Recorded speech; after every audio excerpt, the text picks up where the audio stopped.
All right, we have Max Effort Monday. I'm going for a huge squat today on a Duffalo bar. Hopefully, it goes well. It's been a long time since I've used one. Let's get warmed up. All right. So, whenever I do any kind of lower body work, I usually start with the same warm ups as stretching. I'll start in the butterfly position and I'll really work on getting my groin and hips opened up. Then from there, I'll go ahead and switch into a 90-90. In this 90-90, I alternate from side to side, really make sure and sit into that position, get my hips opened up. Once I'll switch into the other position, I do this just to keep the mobility in my hips and really get them to open up because as I'm getting older, they want to stay tight as long as possible. But this helps with my hamstrings. This helps with my inner thigh and groin area, and it also helps keep my hips mobile. From here, I'm going to transition into what some people will call a windshield wiper. I just refer to it as 90-90 with rotation. This is just greasing that groove. It helps with the mobility and just really keeps things moving along. There's a lot of ways that you can progress that movement as well. Now I am focusing on driving my knees out. This is a big thing that's been helping my squat a lot lately. Just using resistance against a band and just forcing my knees into that outward position. I feel Ed Cohen said it best. In order for a big squat, you need to be able to spread your taint. Now I'm going to do some banded walks, really focus on activating my hip flexors and my glutes. This has led into a great deal of carryover into my squat. It has also helped prevent a lot of lower back pain just by making sure that my glutes and hips are activated. These banded walks are great. You can progress them even farther by adding another band around the ankles, but I just did it around the knees for now just to help get things activated and get them moving along. So right after these is when I'm going to start diving into the squats. So stay tuned.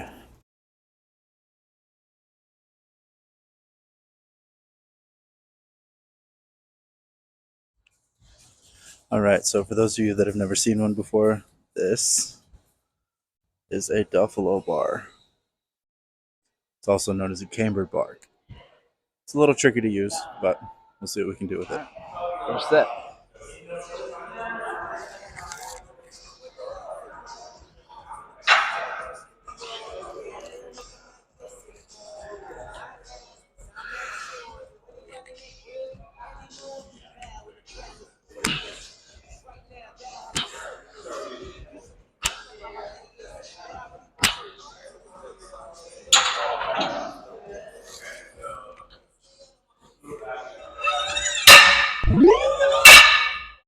So that first set felt really good, especially considering the fact that I haven't used a cambered bar in years. Not since I first started even getting into the gym.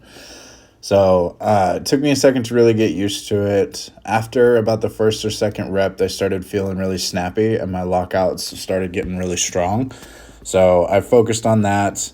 In jumping up into the next weight, I slowed things down just a little bit, but it's just to really feel that bar. Because the way that the camber bar works is it goes all the way across your upper back so you can feel everything as you're doing it, but it causes the weight to shift forward as you're coming down into the squat position, making it that much more difficult. So you really have to figure out how to activate those hips and glutes and fire through to get your back right upright and fire into that lockout. Even into coming into the 2 plates and 3 plates on this now, it's still nice and smooth. Everything feels good, but it started wavering on me a little bit just because of the weight displacement. So it took me a second to get used to it, but once I did, things started coming together really well. Stay tuned for more.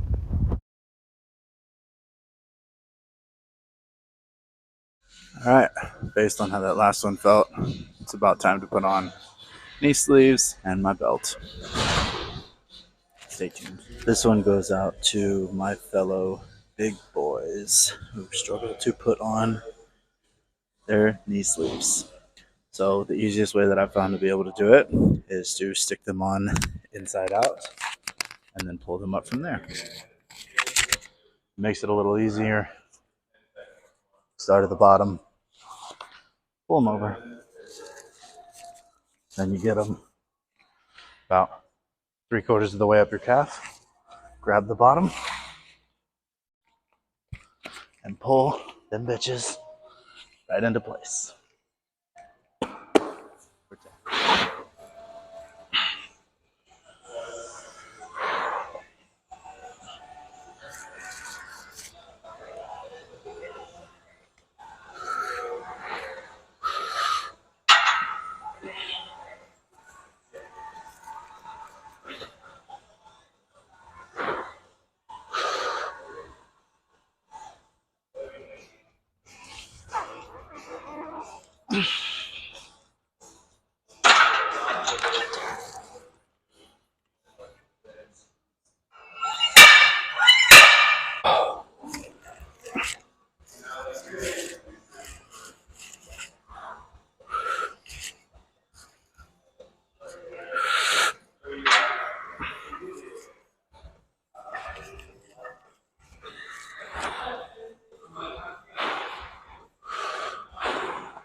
Probably going to be my last jump for the day based on how that last one felt. But if this one feels better, we'll see. But this is more than likely my last jump. So the only thing I want to point out working up to this heavy single is you notice my setup is the same every time. No matter if it's a cambered bar, safety squat bar, a straight bar, it doesn't matter. If you're going to compete in competition, what you need to do is practice what movement and setup you're going to have during that competition. So no matter what bar variation, no matter how many reps, every rep should look the exact same. That's another plug from Ed Cohen is even on the lighter weights, you still set up like it's freaking 1,000 pounds on your back no matter what. But it went nice and smooth, and it was actually 490, not 495. All right. Thanks for joining me on a Max Effort Monday. Today was Max Effort Lower. Did pretty all right, especially for the first time using that bar in years. It's definitely going to take some getting used to. But 495 is the 60-pound bar, so not bad. Yeah, stay tuned. Now I got to finish up all my supplemental and accessory shit. But thanks for joining me.